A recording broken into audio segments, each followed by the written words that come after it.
Something shifted after 40, and you probably noticed it before you had a name for it. The thing that used to slide off you now lands differently. The comment you would have absorbed 10 years ago now produces something sharp and immediate in your chest. The situation you would have managed quietly now produces a response you have to actively contain. And the people around you have a word for it. Difficult, hormonal, too much. She has changed. Here is what they are not telling you. Your anger after 40 is not a malfunction. It is not your hormones making you irrational. It is not proof that you have become harder to be around. It is one of the most precise signals your nervous system has ever produced. And it has been trying to tell you 6 specific things. Things that the women around you who suppressed it never got to hear. Women are given one instruction about anger from the time they are young. Get rid of it. Soften it. Redirect it. Apologize for it. Call it something more acceptable. Frustration, concern, disappointment. Anything that does not make the room uncomfortable. And most women over 40 have spent 2 decades following that instruction so completely that when the anger finally stops staying down, when it surfaces faster and sits closer to the surface than it ever did before, their first response is not curiosity. It is shame. Something is wrong with me. Nothing is wrong with you. Something is finally right. And there are 6 things. Your anger has been trying to tell you that shame has been drowning out. Here is what it is actually saying. 1. It is telling you a line was crossed before your mind caught up. Anger arrives before thought. That is not a design flaw. That is the point. Your nervous system processes threat signals in the amygdala, the brain's threat detection center, approximately 200 milliseconds before that information reaches your prefrontal cortex, the part of your brain responsible for conscious reasoning.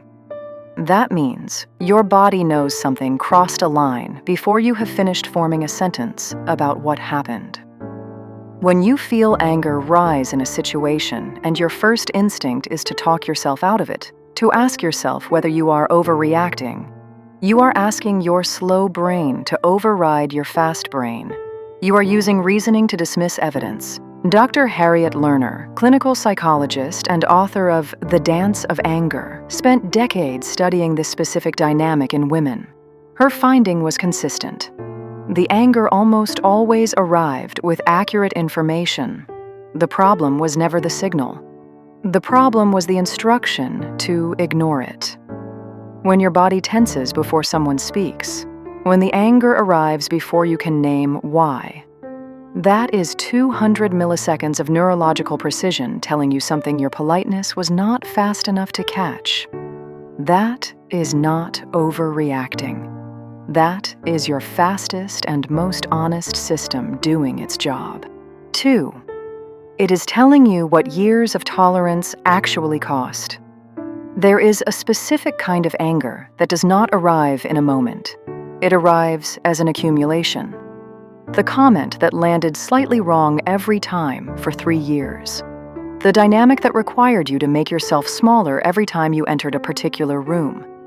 The relationship that consistently returned less than it took, and you kept investing because the deficit never felt large enough to name on any single day. Researchers studying cumulative stress in women use the term allostatic load, the total wear on the nervous system from sustained exposure to stressors that individually seem manageable. The research, developed extensively at Rockefeller University, found that allostatic load does not announce itself gradually. It announces itself suddenly. One ordinary moment tips a threshold that has been building for years, and the response feels disproportionate to the trigger. It is not disproportionate. It is proportionate to the total, not to the moment. When your anger arrives and feels larger than the situation in front of you, it is. It is the size of everything that situation rhymes with, everything that came before it that never got a response. The anger is accurate. The math is just longer than the moment. 3. It is identifying who has been safe and who has not. Pay attention to the specific people who consistently produce anger in you, not the stranger who cuts you off, not the situational frustration of a bad day. The people inside your life, the ones whose names produce a particular tightening before they have said anything. The ones you brace for. The ones who leave you smaller than when they arrived. Your nervous system has been tracking these people longer than your conscious mind has been willing to admit. A 2018 study from the University of Toronto examining interpersonal anger in adult women found that chronic anger directed at specific individuals, as opposed to situational anger, was almost universally rooted in a real and consistent relational dynamic rather than in the perception or temperament of the angry person. In plain terms, the anger was right about the person. It was not a distortion. It was a verdict the nervous system had been quietly building toward for months or years before it was given a name. Women who follow this signal rather than suppress it make different choices. Quieter choices.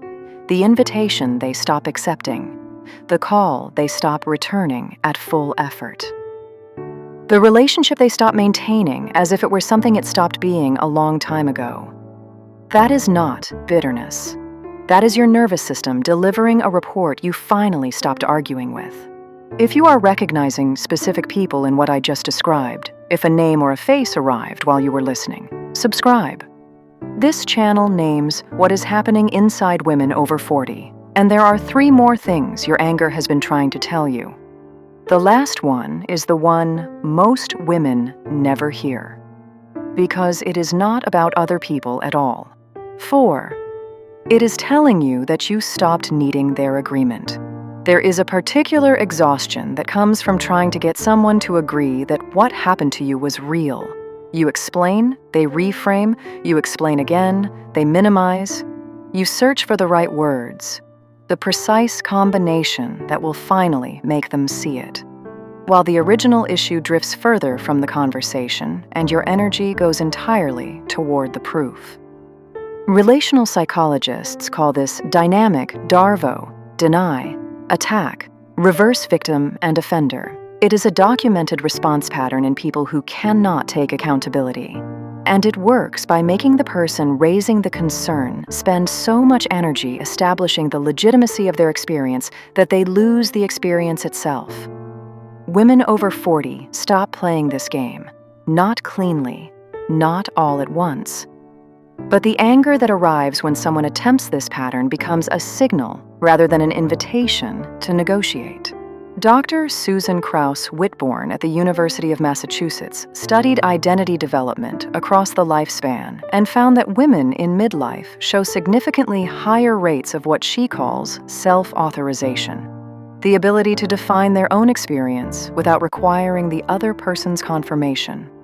The anger is the beginning of that. It arrives before the self-authorization is complete. It is the nervous system saying, you do not need them to agree. What happened was real. Their disagreement is not evidence to the contrary. You did not need their permission. The anger arrived to remind you that you stopped asking for it. 5.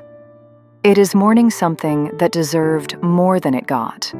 Not all anger after 40 is about other people. Some of it is about time. About the honest accounting that arrives in midlife, whether you invite it or not. The years given to a version of your life that was built for other people's comfort. The career that did not reward what you actually brought to it. The relationship sustained past the point it was honest. The parts of yourself set aside so many times they started to feel like they belonged to someone else. Dr. Pauline Boss, whose research on ambiguous loss has been cited extensively in grief psychology, identified a consistent pattern. Unexpressed grief almost always surfaces as anger. Not because grief and anger are the same thing. Because anger is accessible in a way grief often is not. It feels like doing something. It has energy. And sometimes it is the only emotional register available for a loss that has no ceremony and no name. When the anger arrives with no clear target, when it feels large and sourceless and makes no sense proportionate to the moment in front of you, that is often grief trying to move through the only door that was left open. That anger is not dysfunction. It is a delayed response to something real that deserved to be felt a long time ago. And the fact that it is arriving now means your nervous system finally has enough safety to feel it. Honor it. Do not manage it.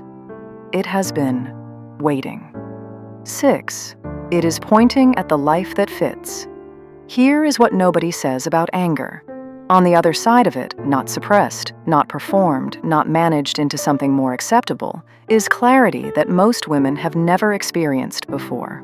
Because anger in its undistorted form is directional. It points. It does not simply tell you what is wrong. It tells you exactly where the misalignment is. Exactly what has been costing you. Exactly which parts of your life you have been maintaining out of obligation or habit or fear rather than actual choice. A 2021 study published in the journal Emotion found that women who reported high emotional granularity, the ability to identify and differentiate their emotional states with precision, showed dramatically lower rates of anxiety and depression and dramatically higher rates of what researchers call purposeful engagement. Living in alignment with their own values rather than inherited ones. Anger, when it is understood rather than suppressed, is one of the most direct routes to that granularity available. It tells you what is wrong, which means it is also pointing at what is right, at what deserves the energy that has been going somewhere else, at what the life that actually fits looks like. At what you would choose if you stopped choosing based on what everyone else needs you to choose. Women who follow the signal do not become angrier. They become quieter, more certain, more deliberate.